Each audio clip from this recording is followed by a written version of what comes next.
ফের গরু পাচারের অভিযোগকে ঘিরে চাঞ্চল্য ছড়ালো দক্ষিণ দিনাজপুরের কুশমন্ডিতে। এবার গরু পাচার রুখতে পথে নেমে সরাসরি 4টি গরু বোঝাই একটি গাড়ি আটক করলেন কুশমন্ডির বিজেপি বিধায়ক তাপস চন্দ্র রায়। তার তৎপরতায় ঘটনাস্থলে পৌঁছে গাড়ি সহ 2 ব্যক্তিকে গ্রেপ্তার করেছে কুশমন্ডি থানার পুলিশ। সে গাড়ি থেকে উদ্ধার হয়েছে 4টি গরু। ঘটনাটি ঘটেছে কুশমন্ডি ব্লকের 2 নম্বর করঞ্জি অঞ্চলের উত্তর করঞ্জি হাটখোলা এলাকায়। পুলিশ সূত্রে জানা গিয়েছে ধৃতদের নাম মুজাফফর রহমান এবং মিজানুর আলম। মুজাফফর রহমানের বাড়ি কুশমন্ডির ঢোলকুড়ি গ্রামে এবং মিজানুর আলমের বাড়ি শিবকৃষ্ণপুরে। স্থানীয় সূত্রে জানা যায় গত 4 তারিখ পথ দুর্ঘটনায় এক শিশুর মৃত্যু হয়। সেই শোক সন্তপ্ত পরিবারের সঙ্গে দেখা করে সমবেদনা জানাতে তিনি যাচ্ছিলেন বিধায়ক তাপস চন্দ্র রায়। পথে উত্তর করঞ্জি হাটখোলা এলাকায় তার নজরে পড়ে পলিথিন দিয়ে ঢাকা একটি ভুটভুটি। গাড়িটির গতিবিধি সন্দেহজনক মনে হওয়ায় তিনি সেটি দাঁড় করান। প্রাথমিকভাবে জানা যায় উত্তর দিনাজপুর জেলার ডালিমগাঁও থেকে দক্ষিণ দিনাজপুর জেলার দিকে 4টি গরু নিয়ে যাওয়া হচ্ছিল।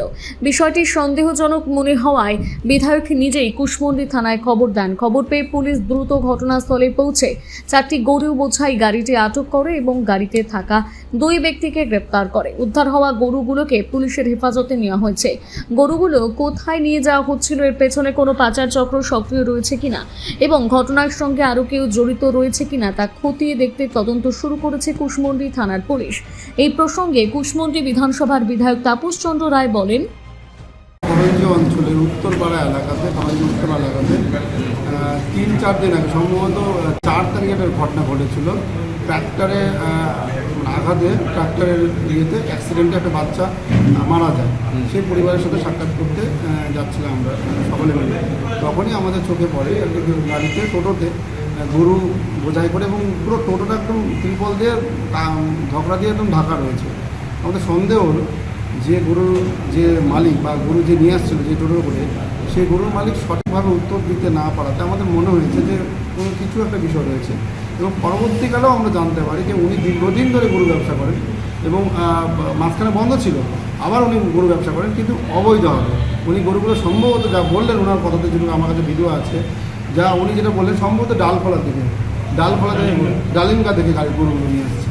তো এত ভেতর দিয়ে ডালিমগাতে গরু নিয়ে আসছে মানে এখানে সন্দেহ তো স্বাভাবিক হবে। তো আমার পার্সোনালি কোনো শত্রুতা বা কোনো বিষয় নয়, যে যদি এরকম কিছু হয়ে থাকে তো প্রশাসন এবং বাকিটা প্রশাসনের মতন দেখবে, এটুকুই বলার ছিল, অন্য কিছু বিষয় না। আর সরকার এটুকুই বলতে পারি, আমাদের কাছে ওপর থেকে, বিশেষ করে আমার কাছে ওপর থেকে একটা রিপোর্ট এসছে এবং কুশমন্ডিরই রিপোর্ট এসছে গরুর উপরে।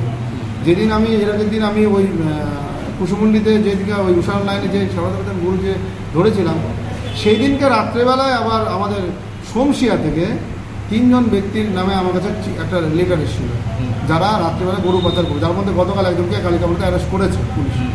তো যে উপর থেকে রিপোর্টটা আমাদের যেটা পাঠাচ্ছে তাহলে সঠিক রিপোর্ট, যে কুশমন্ডিতে ভেতরে এখনও অবৈধ ব্যবসা চলছে। দেখুন, এই জন্যই তো আমাদের কাছে যে রিপোর্ট আসে তার জন্য আমাকে সরজমিনে প্রশাসন যখন দুর্বল হয়ে যায় তখন এমএলএকে জনপ্রতিনিধিকে নামতে হবে। কারণ আমরা সবাই জানি লিগালভাবে সব ব্যবসা করে কোনো অসুবিধা নেই, কিন্তু যখন অবৈধভাবে ব্যবসা হবে সরকার তার 0 টলারেন্সে কাজ করবে। কুশমন্ডি থেকে দিলদার আলীর প্রতিবেদন, নিউজ টুডে।